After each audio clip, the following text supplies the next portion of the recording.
Senhoras, senhores, jovens, queridos irmãos no ideal espírita, rogamos ao Senhor de nossas vidas que nos abençoe e que nos proporcione paz.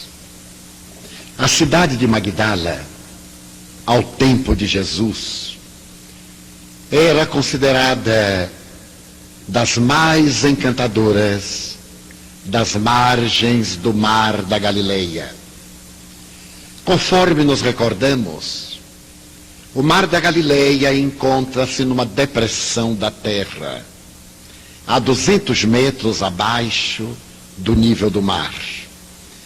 Graças a essa situação geográfica, a região apresenta um dos climas mais amenos do Oriente Médio.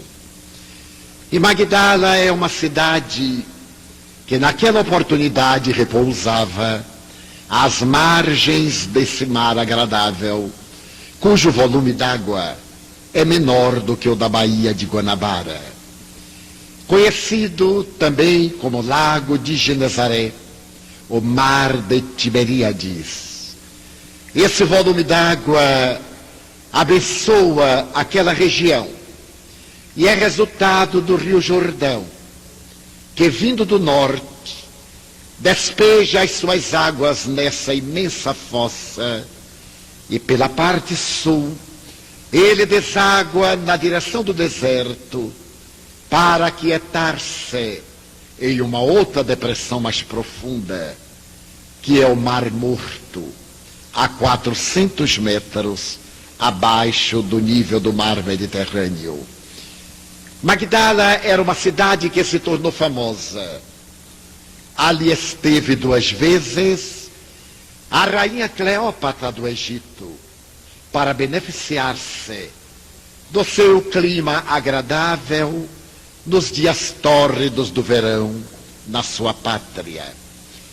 Magdala era portadora de um casario greco-romano e pelas suas imensas alamedas arborizadas deambulavam as caravanas que vinham da Transjordânia e que traziam para Israel ou daí levavam as especiarias, os tapetes da Babilônia, os frutos secos, os capitosos vinhos de Caná, em um comércio ininterrupto e faustoso. Mas também a cidade era famosa pelos seus câmbios. As mesas dos cambistas espraiavam-se pelas imensas avenidas, e as moedas da época, o sestércio, o denário, os talentos, as dracmas, não apenas de Israel, de Roma e da Grécia, eram negociadas com grande efervescência daqueles que seriam os pioneiros das bolsas de valores da atualidade. Mas não será por nenhuma dessas razões que Magdala se tornará famosa e passará à posteridade. Será por causa de uma mulher cuja vida de dissoluções atraía de um lado a intolerância religiosa da sinagoga, a inveja das damas respeitáveis, cujos maridos eram seduzidos pela pecadora, e por outro, por causa da inveja que provocava. Essa mulher chamava-se Míria de Migdol, e passaria à posteridade evangélica com o nome de Maria, a pecadora de Magdala. Maria de Magdala era uma mulher de peregrina beleza. No arrebatamento dos 28 anos, ela provocava seduções e levava os indivíduos ao delírio.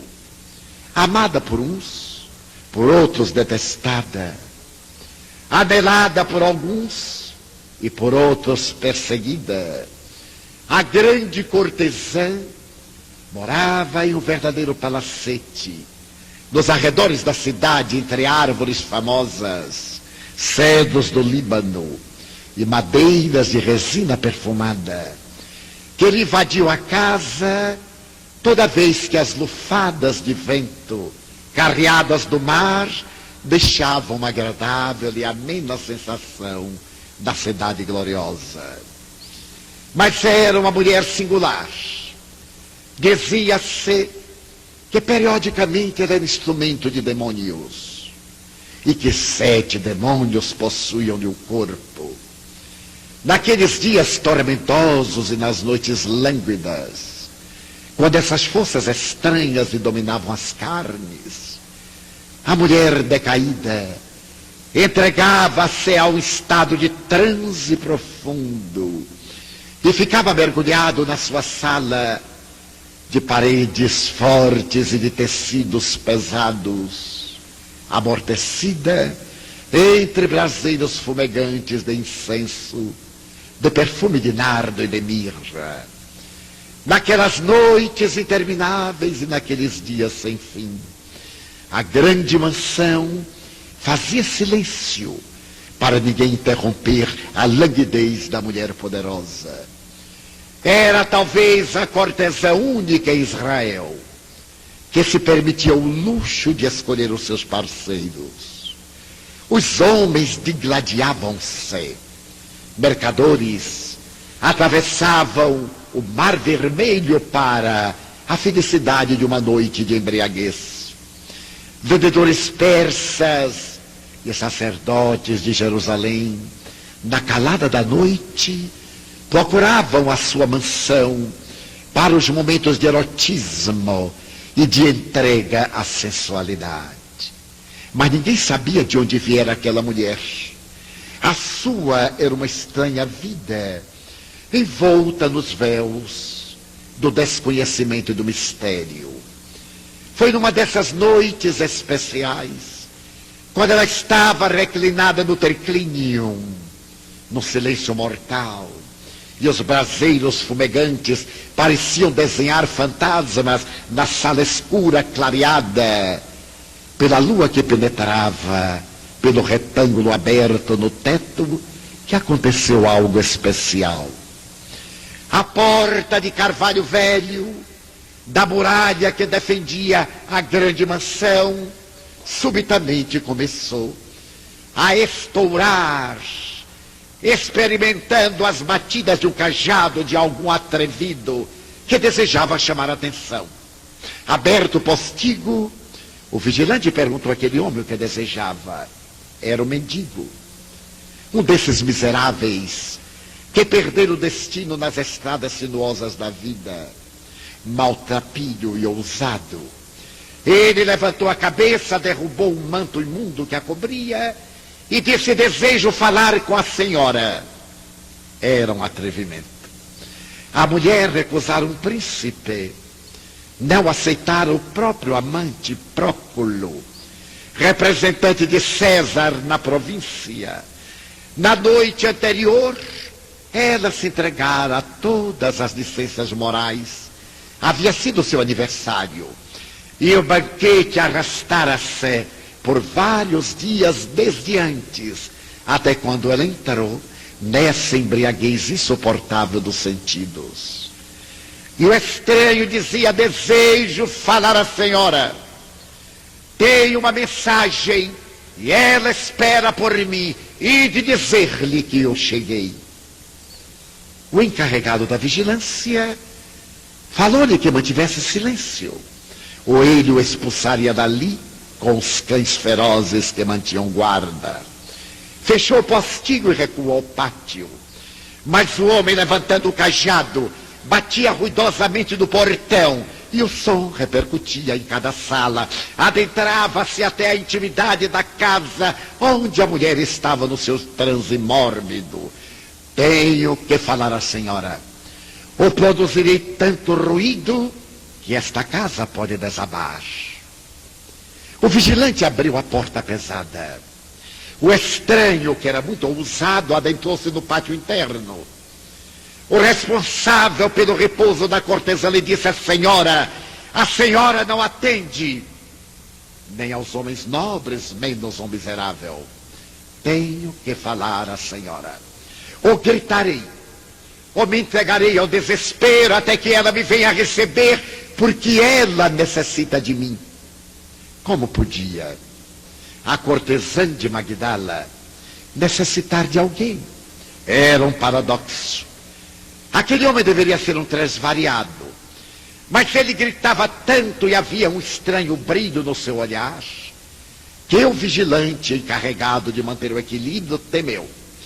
E uma escrava de pés descalços saiu pelo corredor imenso, abriu a cortina, e ante a claridade de uma lua pálida, ela teve um arrepio a ver a mulher de pele muito alva, coberta levemente por um tecido negro, emoldurada pela cabeleira abundante, em um estado de êxtase, parada, o peito ofegante, arfando, enquanto as labaredas que crepitavam davam a ideia de um lugar purgatorial.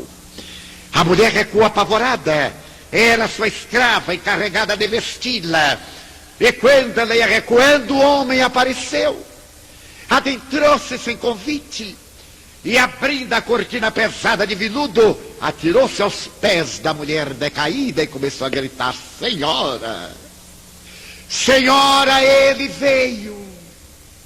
A mulher continuava na sua languidez: Senhora. E movimentando-a, sacudindo-a, o estranho dizia: acordai, Senhora, Jesus está em Cafarnaum, a pouco menos de 5 quilômetros daqui. É a vossa oportunidade, Senhora. Acordai. A meretriz lentamente, arrancada do abismo em que se encontrava, descerrou as pálpebras e na névoa dos olhos percebeu aquele homem de joelhos que lhe gritava o nome, que lhe suplicava atenção, e perguntou com voz pastosa: quem é você? Senhora, não vos lembrais de mim? Recordai-vos que há menos de uma semana voltáveis para casa em vossa liteira, e eu me atirei aos vossos pés e supliquei ajuda. Tende piedade de mim, que sou leproso. E rasgando no peito a camisa suja, eu vos mostrei os meus lepromas e as minhas feridas. Eu ouvi falar de Jesus, o taumaturgo galileu, que lava a lepra, que transmite luz aos olhos apagados, que traz vida, e eu necessito chegar até ele. Ajudai-me, Senhora.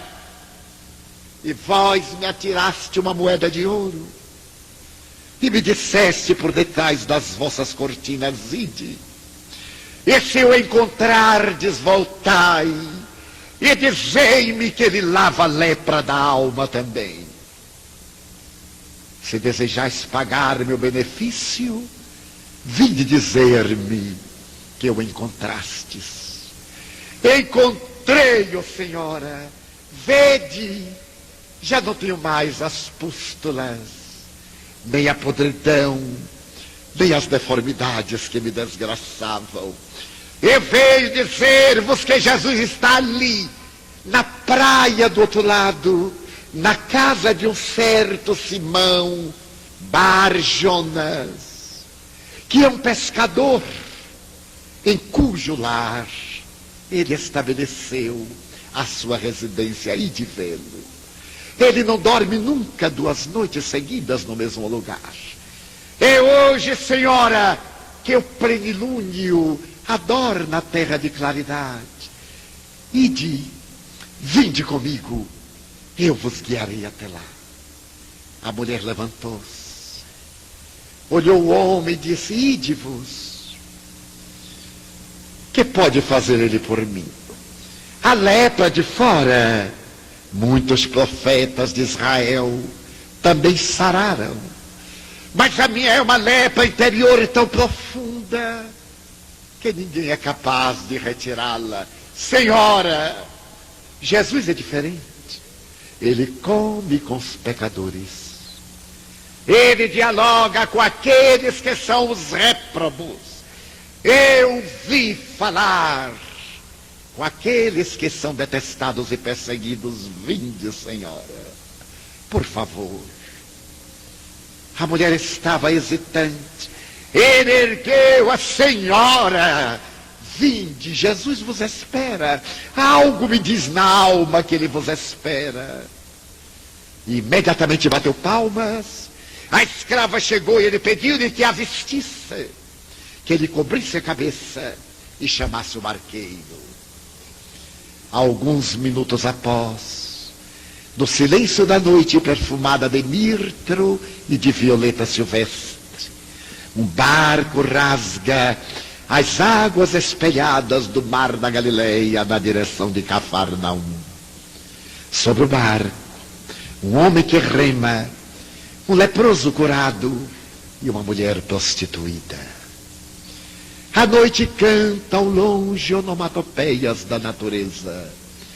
E quando 2 horas após, o barco se crava nas areias do outro lado do mar, à sombra de venerandos tamarindeiros e mangueiras em flor, o homem salta e a mulher, cambaleante e tímida como a criança, olha a praia imensa, coberta de búzios, de seixos e de madeiras lavadas. E ele diz: ali, Senhora, é ali que ele está, na casa do pescador. A mulher hesita. Ela se conhece.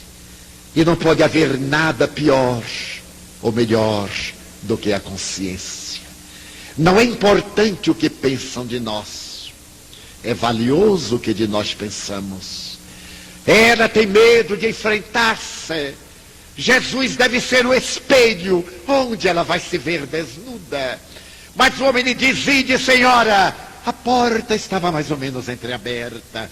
E segurando-a, ele quase a empurrou. E ela, agora tomada por um ímpeto, empurra a porta.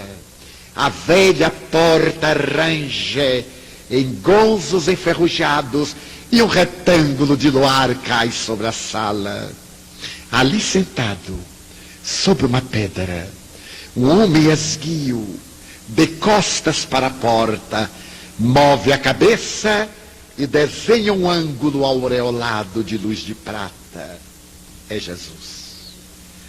A mulher fascina-se com aquela beleza peregrina que dele se irradia, e tomada de lágrimas, sem saber porquê, ela se lhe atira de joelhos aos pés e lhe diz uma palavra em hebreu: Rabone, mestrezinho, o mestre querido, Maria. Senhor, tu me conheces?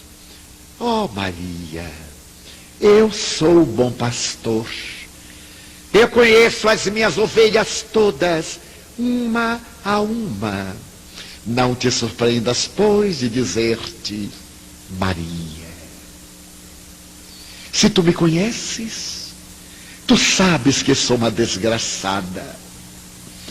Se tu me conheces, tu sabes que eu trago a alma vestida de trevas e o coração embrulhado na amargura. Se tu me conheces, tu sabes que eu sou toda podridão. Oh, Maria, tu por acaso nunca viste os muros velhos, os escombros das casas em ruínas, quando chega a primavera, reverdecerem, abrirem-se em flores e o suave aroma espraiar-se pelo ar? Assim também são todos aqueles que, escombros humanos, encontram a primavera do Evangelho. Senhor, então haverá esperança para mim? Maria, a mim não me interessa o que tu tens sido, mas a mim me importa o que tu desejas fazer de ti. Eu não te pergunto o que fizeste até agora, mas eu te interrogo: o que pretendes fazer amanhã? Senhor, Eu gostaria que me dissesseis que deverei fazer. Ama. Ama, Maria. Ama aos teus filhos. Desgraçada de mim. Tenho o ventre varado 1000 vezes e nunca tive a honra de ser mãe. Maria, a mulher que ama os filhos que vieram do seu ventre, desincumbem-se de um dever. Mas quando eu te digo que tu ames aos teus filhos, eu me não reporto às flores de carne que saíram da tua carne, mas aqueles filhos que não têm mães, aquelas mães que não têm filhos, ama-os, e eu te darei o reino das bem-aventuranças. A mulher estava aturdida, uma febre assaltou-lhe o corpo. Ela estava acostumada a ver os homens como animais sexuais, violentos e espúrios. Mas aquele homem era como um raio de luz, que ele rasgava a treva densa e lhe dava uma doce claridade de paz. Rabi, pede-me a minha vida. Eu te darei a minha vida, que é tão inútil e desperdiçada. Se tu quiseres, eu morrerei por ti. Maria, eu vou pedir a tua vida, não hoje, um dia. Um dia eu te pedirei a tua vida. E agora vai e ama Maria. A mulher levantou-se, cambaleava, não teve a coragem de dar-lhe as costas, recuou, saiu, e quando estava na praia enluarada, ainda pôde ver aquela figura aureolada de prata, que lhe pareceu dizer: vai, Maria, e ser fiel até o fim. Ela entrou na barca e o seu coração pela primeira vez cantava uma balada infantil. Quando a madrugada colocava seu rosto de luz sobre a treva densa da noite que ia, a barca se cravou na praia de Magdala e a antiga meretriz saltou aureolada de esperança. Naquele dia correu um boato na cidade: a prostituta havia enlouquecido, atirava pela janela os seus bens, seus vestidos, suas joias. Os mendigos acorreram, o populacho veio e ela, cantarolando, despojava-se. Reservou-se apenas um vestido, aquele com o qual perdera a virgindade, um vasilhame de alabastro que guardava um perfume de nardo especial, que era presente de sua mãe. Saiu e desapareceu no dia. Ali próximo, em uma outra cidade, havia um homem excêntrico. A humanidade sempre teve pessoas excêntricas. Esse homem era fariseu, era cumpridor da lei de Israel, e se permitia o luxo, já que era muito rico, de hospedar pessoas notórias e notáveis. Todo indivíduo célebre que passava pela sua cidade, ele oferecia um banquete para apresentar aos seus amigos. Em realidade, ele não homenageava a ninguém. Ele se engrandecia através das pessoas nobres. Até hoje é assim. Aqueles que parecem estar homenageando as pessoas notáveis estão colocando-se ao seu lado para brilharem também. E ele preparou um banquete e convidou um estranho taumaturgo que andava pelas estradas, falando de um reino especial, cujas fronteiras não estavam na terra e cujas dimensões eram do sentimento. Ele havia convidado esse homem de Nazaré, ou de Judá, ou da Galileia, ninguém sabia exatamente, para almoçar na sua casa. Mas convidara também os seus melhores amigos para recebê-lo. E quando o sol dardejava sobre a terra, em uma alameda imensa, que dava acesso à casa palaciana, à porta de entrada estava Simão, o excêntrico, acompanhado de servidores, de convidados e de escravos. Jesus havia recebido o convite para almoçar na casa de Simão.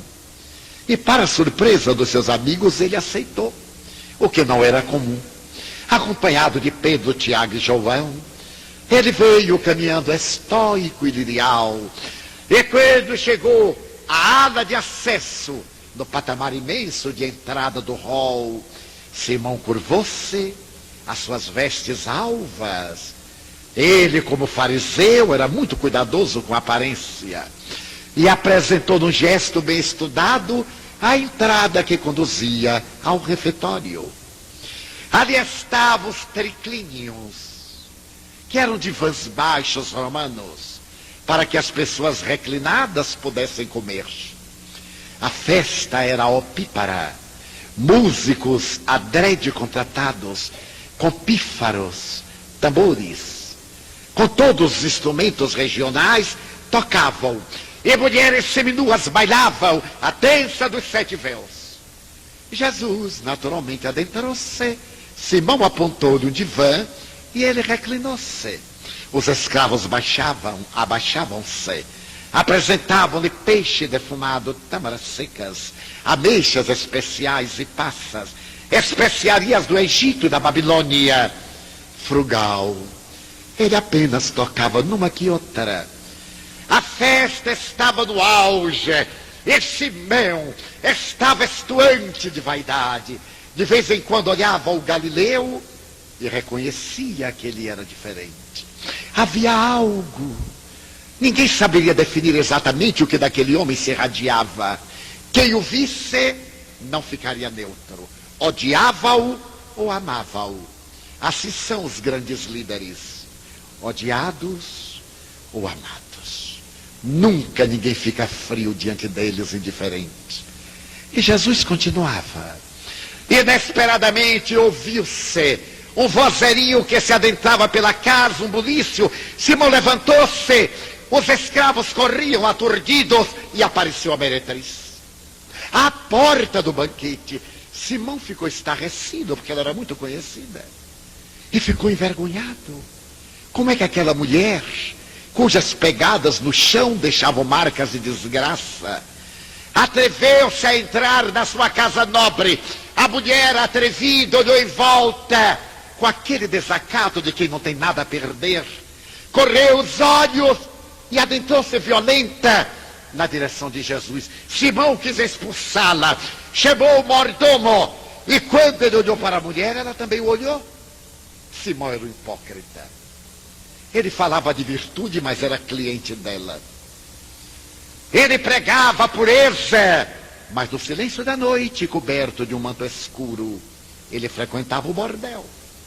E ela, que não tinha nada a perder, olhou para ele, para desafiá-lo e desmoralizá-lo de público. Simão sentou-se envergonhado e irado.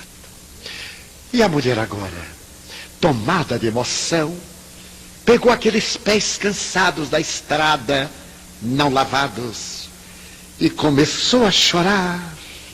Abriu o vasilhame de alabastro, retirou o perfume, começou a passar nos pés, a enxugá-lo com os cabelos da cor de ouro fulvo. E o frenesi. E Simão olhou para Jesus, houve um estacato, um silêncio cruel. E ele começou a pensar, deve ser um hipócrita. Ele é um mistificador.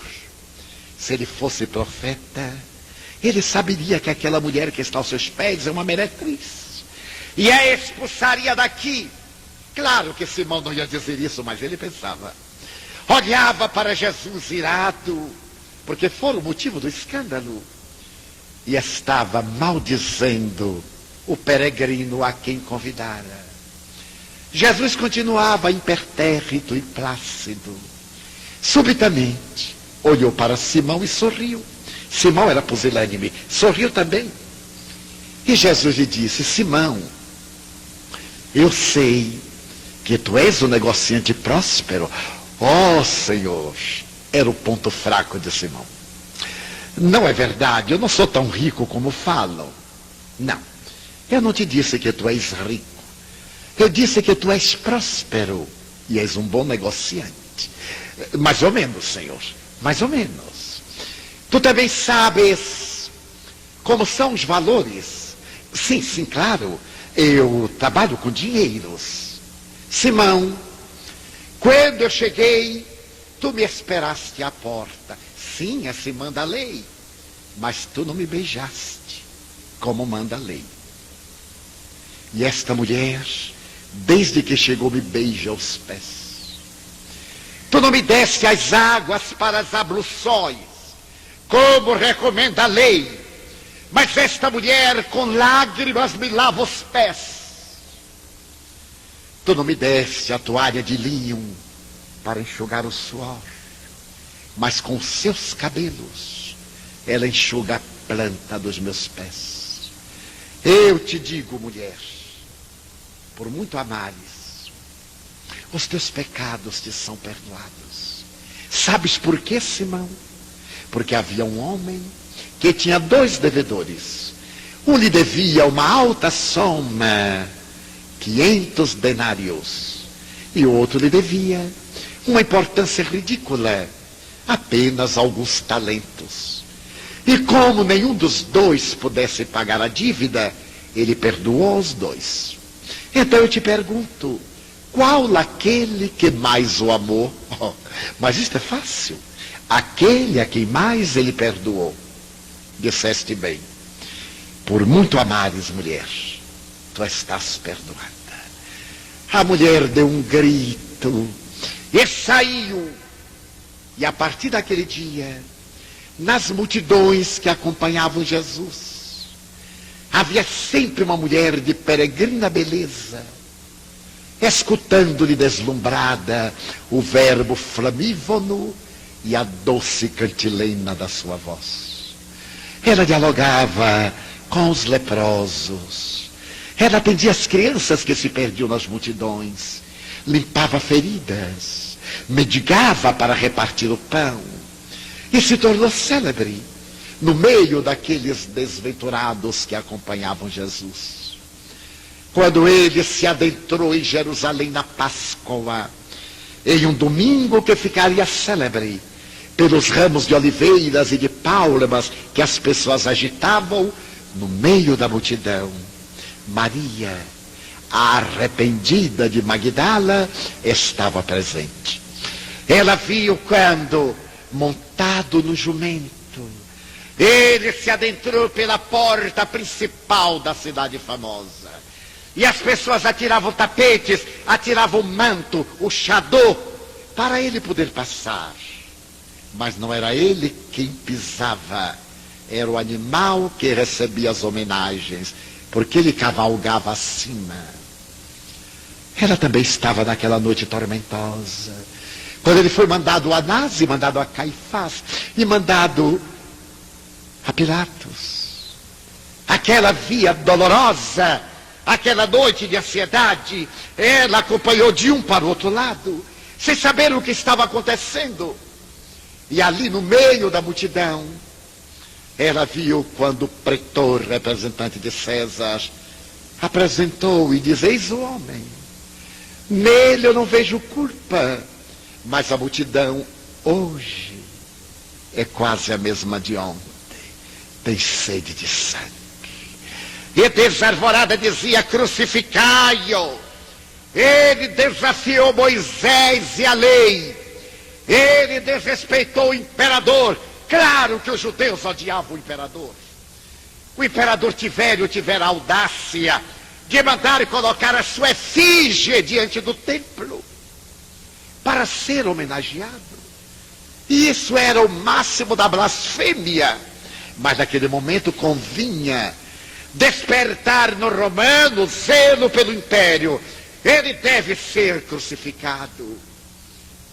Pilatos, angustiado, não sabia o que fazer. Aquele rosto irradiava tanta paz que o governante Gnóbio sentiu-se desmoralizado. E a esposa lhe disse: eu sonhei esta noite que tu irás condenar o inocente. E ele negociou com a massa: eu vos dou Barrabás, trazei-o. Era um assaltante de estradas. Preferimos Jesus. Crucificai o filho do carpinteiro que se diz o Messias. Libertai Barrabás. Mas até hoje é assim. Aí estão a promiscuidade, a venalidade, o escândalo, o suborno, o crime, a corrupção. E nós temos vergonha de proceder bem. Quando a pessoa tem boa conduta, esconde. Quando se exibe nas manchetes e no high society, poder-se-ia dizer que é um grande triunfador porque é ladrão, porque é desonesto, porque é corrupto. E quando atinge o estrelato, o rio de lama que levou ao pódio da glória, com exceções, é uma vergonha, mas nós aplaudimos, porque é a nossa imagem que nós estamos projetando. E foi assim que ele foi açoitado 70 vezes. 2 se encarregaram de quebrar-lhe as energias. Aquele que ia ser crucificado era atado a um touro. E 2 supliciantes, com uma lâmina atada a 3 tiras de couro cru, que tinham na ponta algumas esferas com várias tenazes e pontas, batia um no tórax, nas costas, o outro nas pernas, e dilaceravam para que a hemorragia enfraquecesse, no dia seguinte a morte fosse mais rápida. Ele tomou 70 chibatadas. Era o flagício. Não deu um gemido. Era o cordeiro caminhando para o matadouro. O rosto ensanguentado, atado como animal. Ele parecia estar tão longe. A dor moral era maior do que as dores físicas. Foi jogado no cárcere. E no dia seguinte, 2 touros de madeira, pesando aproximadamente 70 quilos, foram unidos, colocados sobre o ombro, toscos, cheios de farpas, e empurrado para que ele levasse além das portas da cidade, em um outeiro de 15 metros de altura aproximadamente, chamado Gólgota, que em hebraico significa caveira. Maria, arrependida de Magdala, estava ali. O coração dilacerado, a alma em suspenso. Ela acompanhava outra Maria, a mulher de Nazaré, a mãe daquele homem. Ao lado delas estava também a esposa de Cusa, o tetrarca da Galileia, de nome Joana. E outra Maria, chamada de Jerusalém. Quando ele caiu pela segunda vez, ali naquela rua tortuosa que ainda existe, estreita e declive, na direção da porta da cidade, embora hoje o antigo monte esteja na periferia da velha Jerusalém. Quando ele tomou por segunda vez, uma mulher trespassada de dor estranha tomou de um tecido de linho alvíssimo e enxugou do suor. E quando retirou, estava desenhada a face sanguinolenta. Ela seria chamada Verônica. Dobrou o linho e acompanhou a triste comitiva. Um silêncio de pedra. Um céu dominado por tormentas. O relâmpago zigue-zagueava longe. O trovão aplaudia. E as nuvens densas desenhavam a tormenta macabra. Chegaram ao aclive do monte. Estenderam-lhe os braços grosseiramente. Colocaram um pé sobre o outro e cravaram instrumentos enferrujados, cravos pontiagudos, com 25 centímetros de comprimento, golpeando no pulso, entre o cúbito e o rádio, e nos 2 pés, as marteladas que ele estremecia. Sobre a cabeça lhe haviam colocado uma coroa de espinhos de rosas silvestres, tiradas da esterqueira, e ao cravarem-nas, ele contraiu tétano. E de quando em quando, ele tinha um tipo de convulsão. Com 2 forquilhas pesadas, ergueram a cruz. Ele pesava entre 60 e 65 quilos. Era magro, frugal. E quando o corpo derreou, as farpas entraram-lhe pelas costas até os pulmões, e nos ombros, e nos braços. E ele teve uma expressão de angústia. A tormenta começou a ameaçar. E ele ali estava, e Maria de Magdala, abraçando aquela mãe crucificada na dor invisível, chorava copiosamente. Foi quando a mulher-mãe, não suportando mais, gritou: meu filho,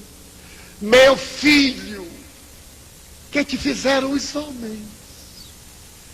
Ele moveu a cabeça, olhou aquele grupo de adversários gratuitos, aquele magote de amigos, 5 mulheres, e João foi o único homem, um rapaz de 16 para 17 anos. Eram tão poucos no meio das feras, que ululavam enquanto os seus pés jogavam sortes com as suas roupas, como estava na profecia. Ele então disse ofegante: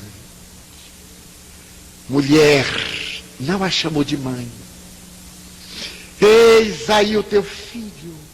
E olhou para João: filho, eis aí tua mãe. Ele rompia os vínculos carnais. A partir dali, ela seria a mãe espiritual da humanidade. A partir daquele momento, o jovem seria o símbolo da fraternidade universal. Era necessário saber que somos todos irmãos, filhos do genitor divino. Então ele deu um grito: Eli, Eli, lama sabachthani, no dialeto hebraico: Senhor, Senhor, tudo está consumado. A cabeça pendeu, o corpo cedeu e a tempestade tombou. Ninguém pode imaginar o que foram aquelas horas pós-tragédia. As grandes dores não podem ser descritas, têm que ser vividas, porque cada um vive de forma especial na sua emoção. Voltaram amedrontados para a casa da última ceia. Outros foram para a casa da mulher Maria de Jerusalém e ficaram apavorados. Os boatos diziam que todos iam ser crucificados. E aqueles homens quase analfabetos, uns eram pescadores, outros eram agricultores. Um deles, que era o mais erudito, chamado Judas, da cidade de Quérios, que era o mais intelectual, foi o que o traiu. 11 eram galileus, um era judeu, o traidor. E eles não sabiam o que ia acontecer, tinham medo de sair à rua. Por fim, na terceira madrugada, aquela mulher que ainda preservava um pouco de nardo, Pedro e João e outras mulheres resolveram embalsamá-lo. Iriam desafiar a lei. Sabiam que o sepulcro estava com soldados colocados por Herodes para impedir que ele roubasse o cadáver. Ele se atreveu a dizer que voltava 3 dias depois. E era necessário desmentir, até mesmo roubar o cadáver e ocultá-lo, para desmentirem-no. Então os 3 foram, antes que o dia desse gargalhadas de luz, quando a madrugada chegasse. E quando lá chegaram, tiveram uma grande surpresa. As sepulturas eram, e ainda prossegue alguma parte de Israel, cavadas na rocha viva, em uma antecâmara, onde se velavam os doentes, os mortos, e a câmara principal, onde era aberta uma fossa na pedra, onde se colocava o cadáver enfaixado de pé. Uma pedra mó, pesada de moinho, vedava a entrada. Ele foi sepultado abaixo, na outra câmara, em uma abertura feita no coração da rocha. Quando os três chegaram, a pedra estava movida. Eles entraram e olharam lá. Estava um manto de linho de 2,20 metros, que cobria, que o vestia exteriormente, e aquele que amarrava o queixo, como durante muito tempo se usou. Ali estavam, menos ele. Também não estavam os soldados. E os três ficaram aturdidos. João desceu correndo para dar a notícia. E ela ficou a sós. Ali, naquele outeiro, havia rosas silvestres vermelhas. Era o lugar de José de Arimateia, que cedera o seu sepulcro novo para o desconhecido a quem ele amava. E ela saiu aturdida, e vendo um homem de pé, de costas, ela gritou, devia ser o jardineiro: Senhor, para onde levar o meu senhor? Ele voltou-se, e ela teve quase um delíquio. Era Jesus. Rabone, a mesma palavra. Mestre querido. Maria. Ela correu: não me toques. Ainda não estive com meu pai. As tradições dizem que ele foi às regiões profundas de sofrimento buscar Judas. A Igreja Católica narra no credo que ao terceiro dia ele desceu aos infernos. A tradição espiritista diz que ele foi às regiões umbralinas para buscar o companheiro equivocado, que depois do grande crime da traição, cometeu um crime pior, o suicídio. E voltou impregnado da energia deletéria.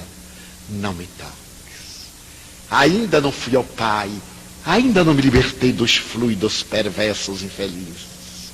Mas agora era o novo dia. Ela desceu correndo, porque ele disse: vai e anuncia aos companheiros que eu voltei.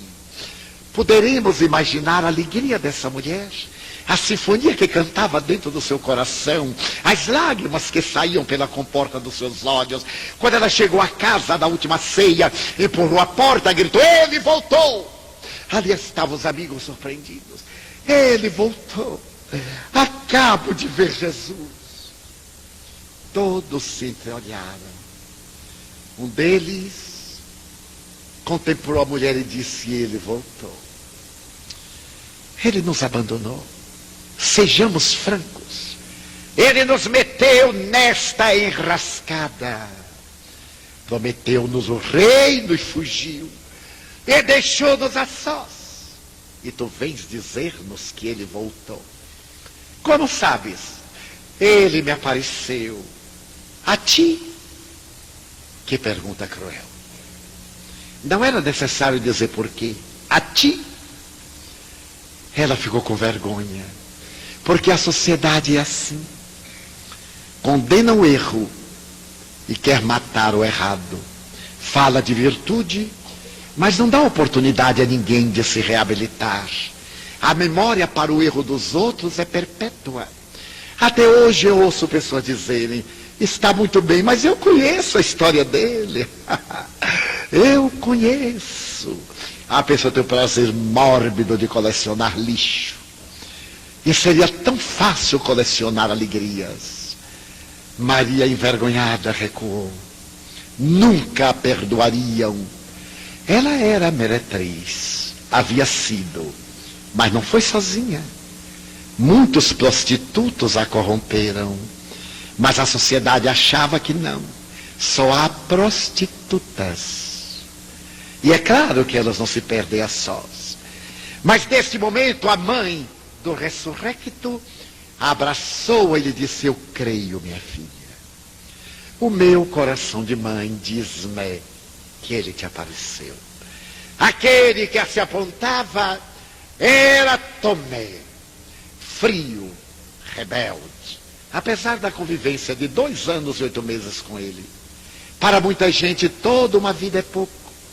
O caráter de uma pessoa ilibada por 50 anos, basta uma calúnia para dizer assim: vai ver que é.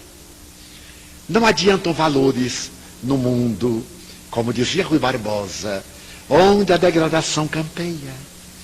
Mas dias depois, ele apareceu no mesmo lugar, portas trancadas. E quando todos ficaram extasiados, ele disse: Tomé, vem e toca. Toca o lugar da flechada, a lança de Longinos, que ele abriu entre a 3ª e a 4ª vértebra, uma ferida, ele já estava morto. Vem e toca, para que vejas que sou eu. Tomé veio, tocou a chaga. Ó Senhor, eu agora creio. Sim, Tomé, tu crês porque viste. Bem-aventurado, no entanto, é todo aquele que, não tendo visto, acreditou. E logo mais, foi uma sinfonia de aparições. Ele apareceu na estrada que leva a Emaús, a 2 viandantes. Ele apareceu na Galileia, quando todos voltaram para casa, e Simão estava pescando nu, para ter maior facilidade com as redes, e não conseguia pescar, quando subitamente na névoa, ele pareceu enxergar um fantasma, e uma voz lhe disse: Simão, atira as redes à esquerda. Ele cobriu as partes pudicas, atirou a rede e repletou-a. Diz a tradição, o barco quase afundou. E ele, remando, era Jesus. Assou o peixe na brasa. Comeram, era o mestre. As labaredas clareavam-lhe o rosto transparente.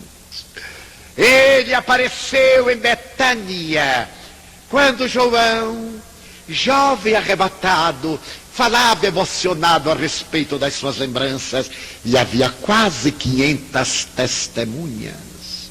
E ele ascendeu em uma nuvem na direção do infinito. Agora era o momento das despedidas. Cada qual deveria tomar o seu rumo, não sabiam o que fazer. Era um estranho ministério. Que fazer? Tiago ficou em Jerusalém.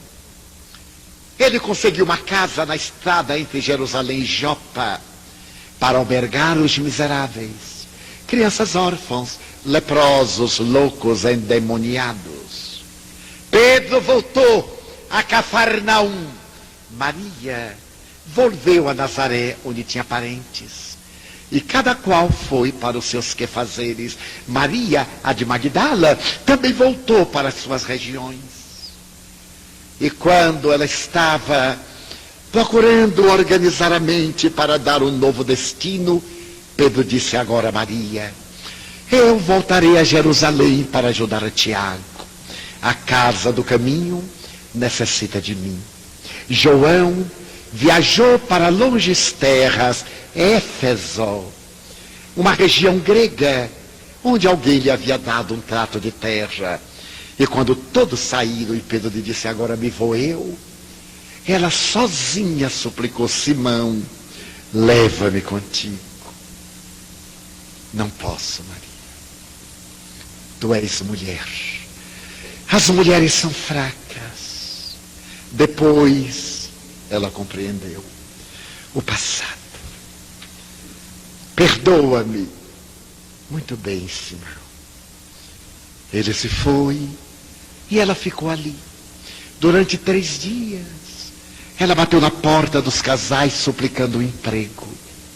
Nós falamos tanto contra o vício, mas não damos oportunidade ao viciado de recuperar-se. Ela desejava trabalhar, ganhar o pão. Os homens diziam, volta. Tu continuas bela. Acabou o fetiche. Aquele estranho Galileu te havia seduzido. Agora ele morreu, volta. Nós te daremos um palácio, tu és bela. Um pouco mais de trato e tudo voltará ao normal. Ela sorria confrangida. Para o vício todo mundo colabora. Para a virtude os obstáculos se levantam. As mulheres diziam, volta ao prostíbulo, miserável. Tu não roubaste nossos homens, volta, pecadora. E atiravam-lhe os cães e pedradas. Foi nessa situação que ela viu que ia morrer. A fome. Ou teria que se prostituir ainda mais. Estava na praia, naquela mesma praia, de onde pegar a barca. E era uma madrugada, quando ela ouviu uma matraca que, batendo metal na madeira, fazia-se acompanhar de uma voz rouquenha, fugi. Morfeia, lepra. Havia uma exigência legal, que os leprosos chocalhassem algo, para que as pessoas saíssem da direção do vento para não se contaminarem. Maria quis correr, o instinto de conservação da vida, mas lembrou-se que ela possuía lepra na alma. Então ela ficou. Era um grupo, alguns a cavalo, outros amputados, crianças, pessoas cegas, arrimadas a bordões. Quando eles foram chegando, ela perguntou, aonde ides? A Cafarnaum. E que viestes fazer? Nós vimos da Assíria, porque ouvimos falar de um taumaturgo que limpa a lepra. Chegastes muito tarde. Assassinaram-no. Mataram-no numa cruz. Então ela viu aqueles rostos amargos desenharem o desencanto. Alguns saltarem do animal e chorarem. As mulheres estreitarem os filhos. E ela disse, não choreis. Ele se foi, mas nos prometeu a vida. O corpo é uma massa que se decompõe. A alma é um cisne de luz que pode voar. Então ela se lembrou do sermão da montanha. Ele falou que são bem-aventurados que choram, os que sofrem, os que têm sede de justiça, os repudiados. E ela percebeu que estava falando sobre ele. Falava em torno dele, cantava o seu nome e falou-lhes. Comeu um pedaço de pão de mãos leprosas, atravessou a noite do dia seguinte. Quando as autoridades souberam daqueles leprosos recém-chegados, expulsaram-nos para que fosse para o Vale dos Imundos em Jerusalém, que tinha uma população de mais de 10.000 moribundos de lepra. Mas eles agora sorriam e saíram. Ela ficou a sós na praia. Quando numa curva uma criança lhe acenou a Deus, ela teve uma reflexão. Não tinha ninguém. Essa foi a sua primeira família. Ela gritou, esperai por mim. Saiu a correr, abraçou as crianças. E 2 semanas depois, no Vale de Lepra de Jerusalém, entraram alguns estranhos e uma linda mulher. Toda tarde, quando o sol cobria o Hermon em neves eternas e dava-lhe um esplendor estranho, em uma pequena plataforma, uma linda mulher falava, vós, os leprosos, e referia-se a Jesus. 10 anos depois, ela se banhava em uma cascata, quando, olhando o colo, ela percebeu ligeira despigmentação, aquele tom róseo de uma pétala de rosa. Ela passou a mão, tomou de um graveto, fincou, não sentiu nada. Ela sorriu. Pagarei na carne os erros que na carne cometi. Naquela tarde, mais exuberante do que antes, ela abriu os braços e começou o discurso diferente. Meus irmãos, nós, os leprosos, Maria de Magdala, exteriorizava de dentro a lepra que saía agora em flores murchas e apodrecidas de carne em decomposição. 30 anos depois, daquela mulher que fora a rainha das cortesãs, não restava mais nada. A catarata devorou-lhe os olhos, os dentes caíram, as abas das narinas foram carcomidas, as orelhas alongaram-se, a artrite reumatoide deformou-lhe os dedos, a lepra exigiu a amputação de alguns. Recurvada, ela se lembrou da mãe de Jesus.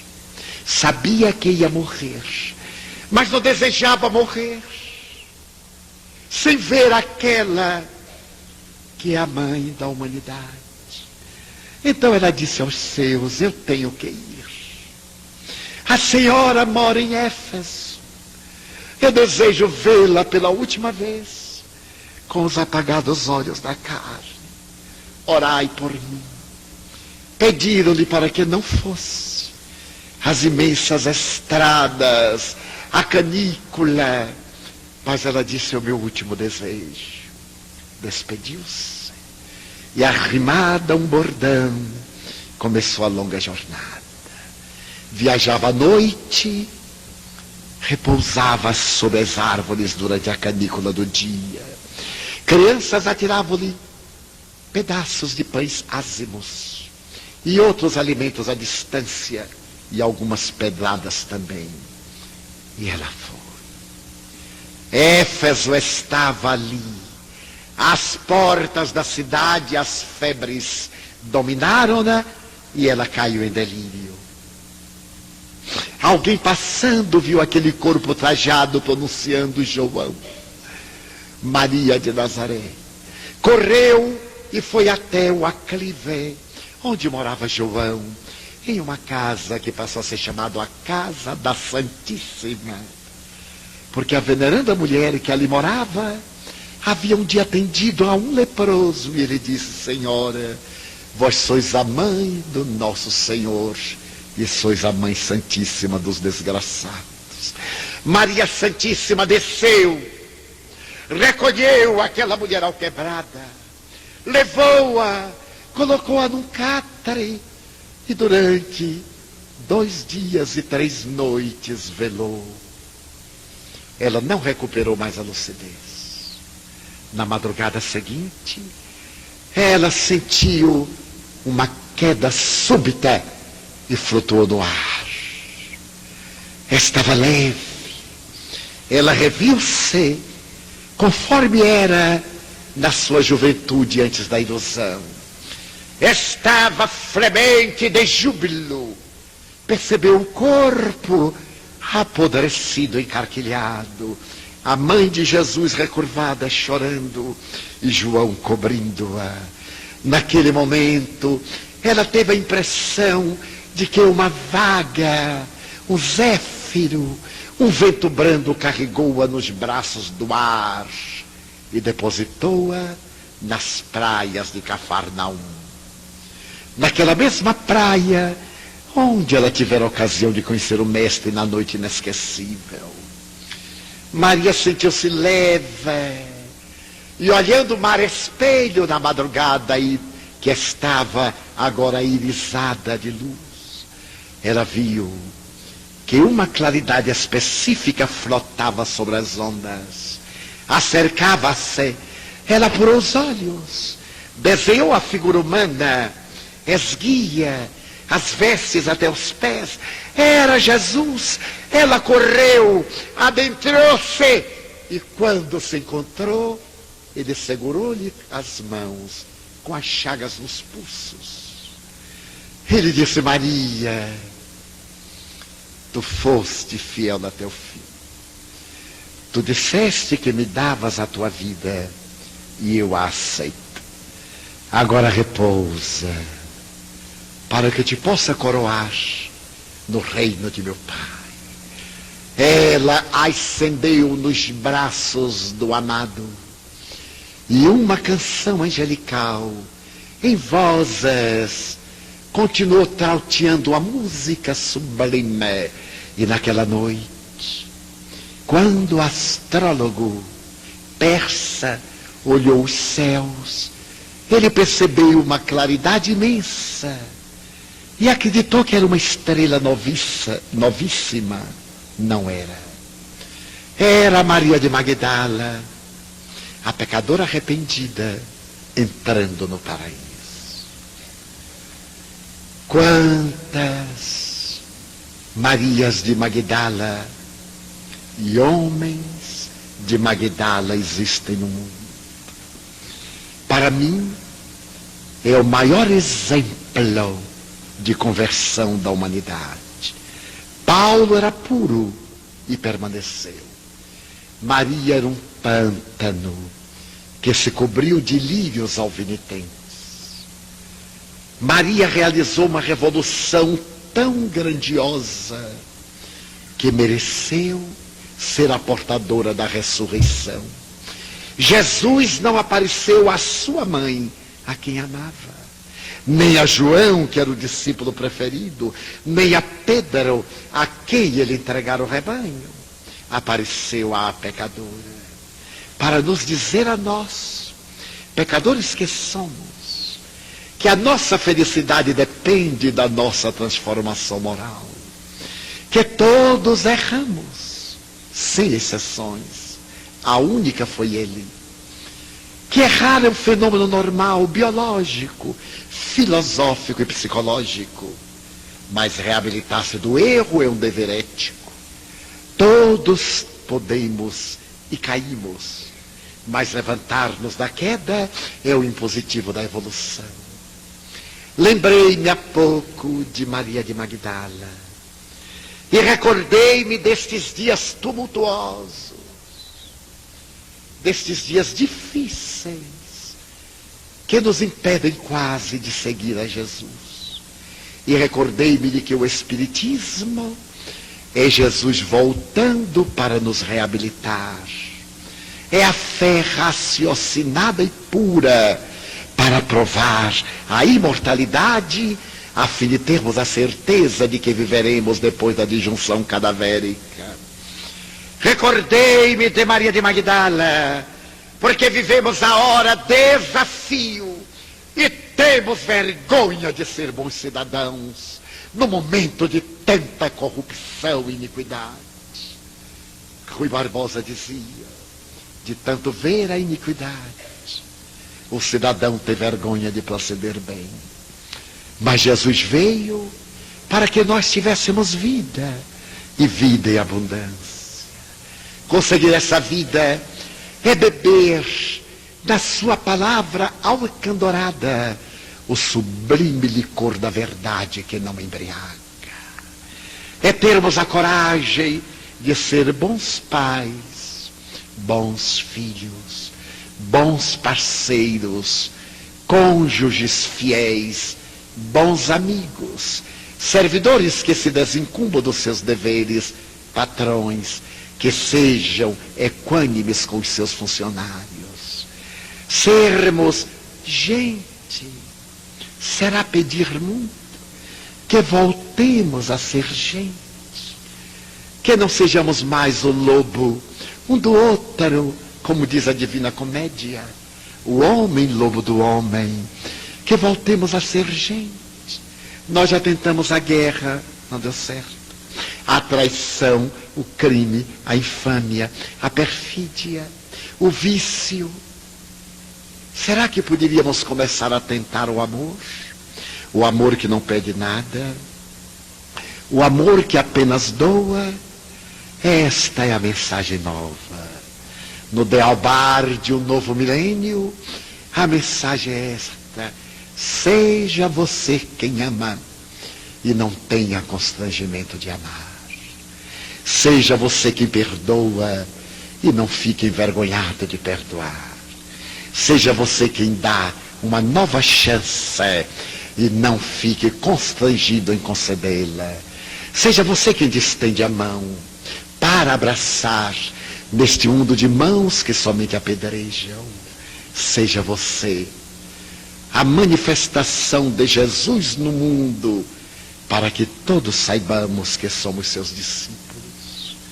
E se alguém disser, mas eu não tenho como, eu sou tão pobre, eu não sei falar, eu não sei agir, eu não tenho capacidade de ser missionário, eu não tenho recursos, diga sim a Deus.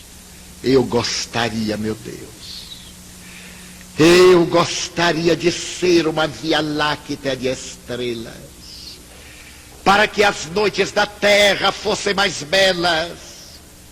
Mas na minha pequenez, eu te digo desta vez, se eu não puder ser um sendal de ástaros, deixa-me ser um pirilampo na noite escura, iluminando a amargura de quem anda na escuridão.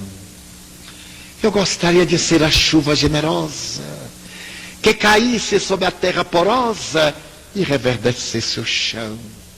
Mas se eu não conseguir, deixa-me ser um copo com água fria, para matar a sede, a agonia de alguém na desesperação. Eu gostaria de ser um jardim de flores, de todas as cores, para embelezar a terra, mas na pobreza que minha alma encerra, se eu não conseguir, eu te quero pedir para ser uma flor solitária, na frincha da rocha, colocando beleza no altar da natureza. Eu desejava ser a montanha altaneira que levasse a humanidade inteira para ver a paisagem rutilante da vida. Mas eu sou tão insignificante.